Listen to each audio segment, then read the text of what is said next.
Bom dia. Nós vamos continuar a aprofundar as reações de adição.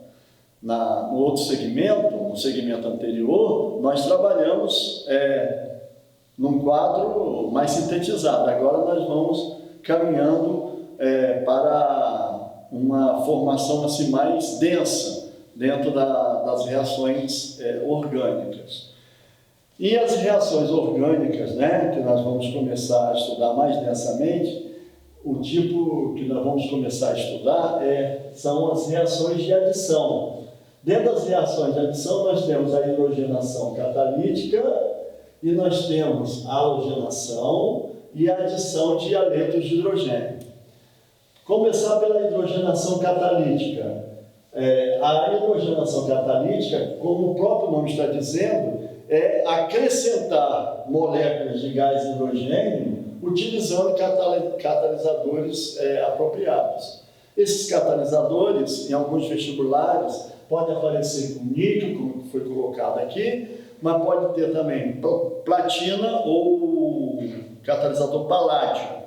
E o aquecimento. Então, começando pela insaturação etênica, porque toda vez que nós temos uma dupla ligação, essa insaturação é chamada de etênica ou etilênica. Por isso que esse composto nós podemos chamá-lo de eteno ou etileno.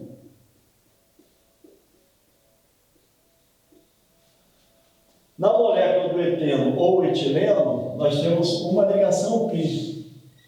Então, nós já sabemos que a ligação π é uma ligação fraca, fraquíssima, ela se rompe e nessa ruptura são acrescentados átomos de hidrogênio em cada carbono onde a ligação foi rompida. Aí nós produzimos uma cadeia saturada denominada etano. O etano, vale lembrar aqui, o etano ele entra na composição do gás natural veicular. O principal componente do gás natural veicular é o metano. Lógico, é o metano, que é também o gás do lixo, também chamado gás do lixo. O metano, numa certa proporção maior, e em menor proporção nós temos o etano, formando uma mistura que a gente encontra nos postos de combustíveis, chamado GNV, gás natural veicular. Quando a insaturação já é em forma de tripla ligação, essa insaturação aqui ela é denominada de etínica ou acetilênica. Por quê? Porque o nome desse composto é etino ou acetileno. Reparem bem que aqui nós temos agora não somente uma ligação π, mas duas ligações π. Então, na hora da reação, duas ligações π terão que ser rompidas. Proporcionalmente, se uma ligação π precisou de 1 mol de hidrogênio, duas ligações π vão necessitar de 2 mols de hidrogênio. Então, aqui você tem hidrogênio em excesso. A diferença é essa. Quando a gente está hidrogenando um composto de insaturação etênica em relação a um composto de insaturação acetilênica ou etínica, é a quantidade de hidrogênio que favorece a formação do composto saturado. Quando a gente, naquele resumo que foi feito, o aluno pode pensar que apenas as cadeias insaturadas podem sofrer hidrogenação. Mas não, existem cadeias fechadas que elas podem fazer o processo de reação de adição de hidrogênio. Só que essas cadeias, elas com o aumento da cadeia, do anel, elas aumentam a sua estabilidade. Então, fica mais difícil a gente fazer reações de adição a partir de cíclicos com 5 ou mais átomos de carbono. Como foi colocado aqui, aqui nós temos uma cadeia carbônica fechada com 5 átomos de carbono. Se você for hidrogenar essa cadeia fechada com 5 átomos de carbono, não vai haver reação. Por quê? Porque essa cadeia ela é uma cadeia muito estável. Ela se mantém nesta forma, mesmo utilizando o hidrogênio, né? Agora não podemos esquecer catalisador e aquecimento. Não adianta nada disso, porque não vai haver reação, porque ela é uma cadeia estável a partir de 5 átomos de carbono. Porém, a cadeia mais simples, cíclica que nós temos, é essa daqui. É com 3 carbono, que a gente chama de ciclopropano.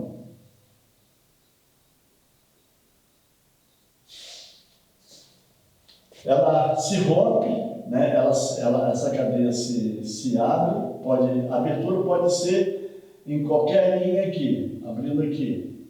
Aí nós temos a abertura da cadeia formando o nosso propano, que é um dos componentes do gás de cozinha.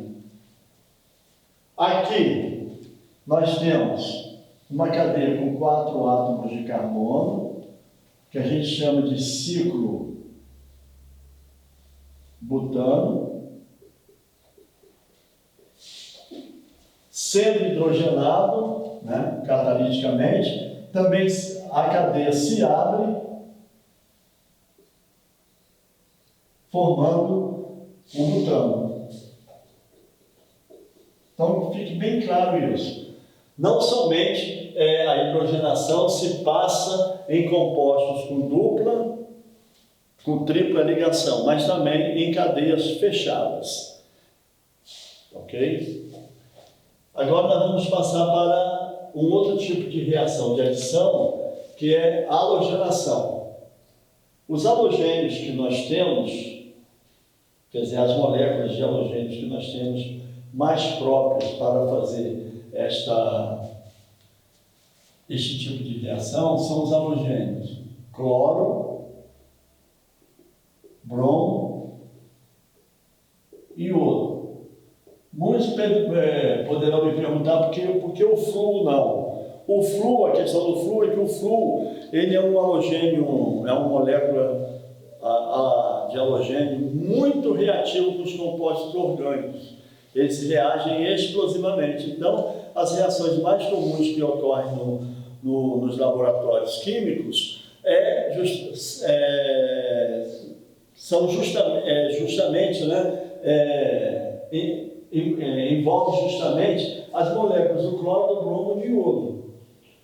Aqui nós temos a substância com essa ligação dupla aqui, né? Novamente aquela história, ligação pi. E aqui eu estou acrescentando 1 mol de bromo. Vocês repararam que nós temos aqui uma substância em cima dessa setinha chamada tetracloreto de carbono. O tetracloreto de carbono ele é um solvente orgânico. É um solvente orgânico apolar, desculpa. Não é polar, gente, é apolar. E o bromo é um reagente também apolar. Então, você tem aqui apolar perfeitamente dissolvido num solvente apolar, fazendo aquela máxima, fazendo valer aquela máxima, semelhante dissolvendo semelhante. Então, aqui nós temos um meio, né, propiciando a entrada de 2 átomos de bromo, quando essa ligação pi ela foi rompida. Aí nós tivemos o eteno,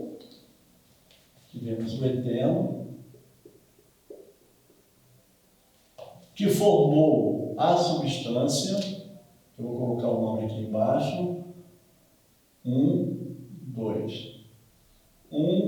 2 dibromo etano.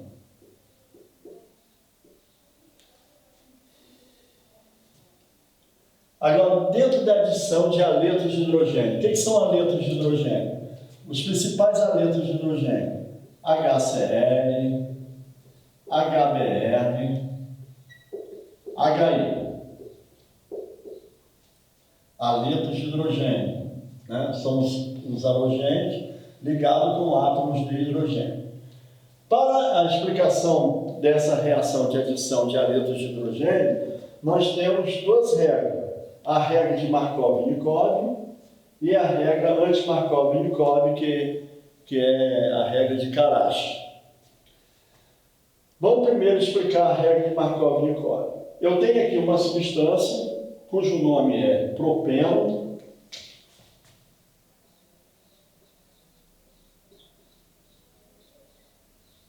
Aqui está a ligação π. A ligação π vai ser rompida. Então, reparem bem o seguinte. Aqui você tem o elétron desemparelhado e aqui o outro elétron desemparelhado. Nós vamos ter que adicionar o átomo de hidrogênio e o átomo de bromo nessa molécula. Tá certo? Aí, o que Markov-Nikob nos diz como regra?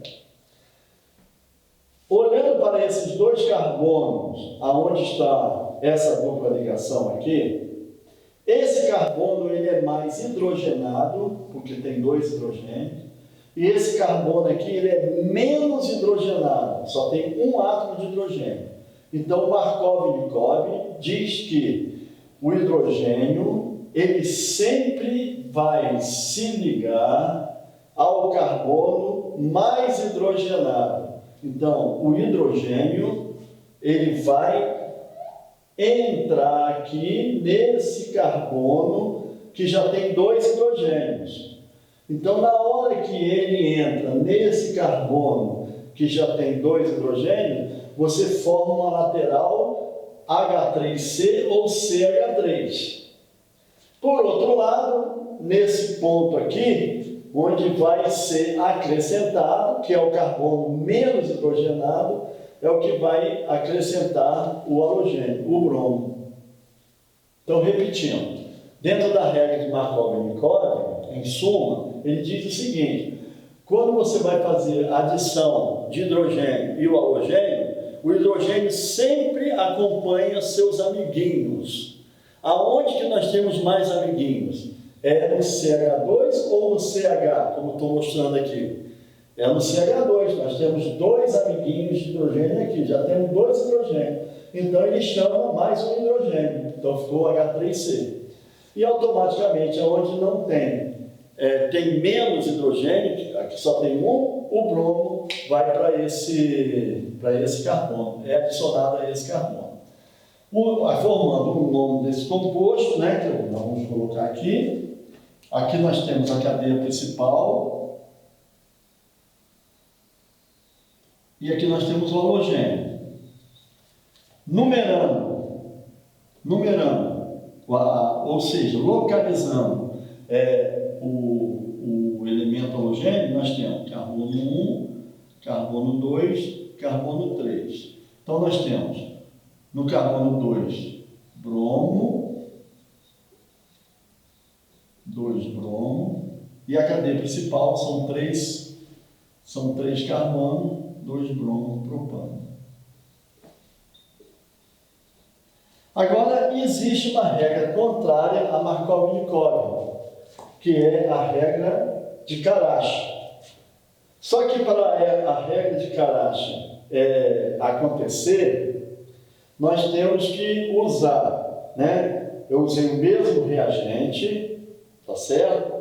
E aqui nós vamos acrescentar a mesma molécula, HBr, só que nós vamos fazer o seguinte: se tiver em cima da seta no vestibular né, tiver escrito peróxido, pode ser um peróxido de hidrogênio, pode ser um peróxido orgânico, né? Se nós tivermos a presença do peróxido, o peróxido vai favorecer uma regra contrária a Markov-Nikov.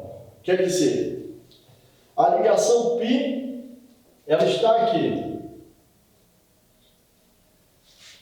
Aqui é o hidrogênio mais, quer dizer, é o carbono, desculpa, é o carbono mais hidrogenado.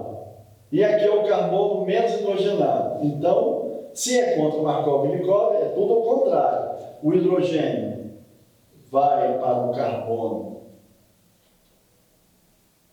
menos hidrogenado e o bromo vai para o carbono mais hidrogenado. Olha só, repetindo, mais HBr, né? Agora é anti-Markov-Nikov. Para ser anti-Markov-Nikov tem que vir escrito na prova, né, no vestibular, no concurso qualquer, a palavra peróxido. Não importa a fórmula do peróxido, né? Então, na fórmula do peróxido, o bromo se alojou no carbono mais hidrogenado e o hidrogênio no carbono menos hidrogenado, formando o composto que nós vamos chamar 1, 2, 3. Um bromo propano.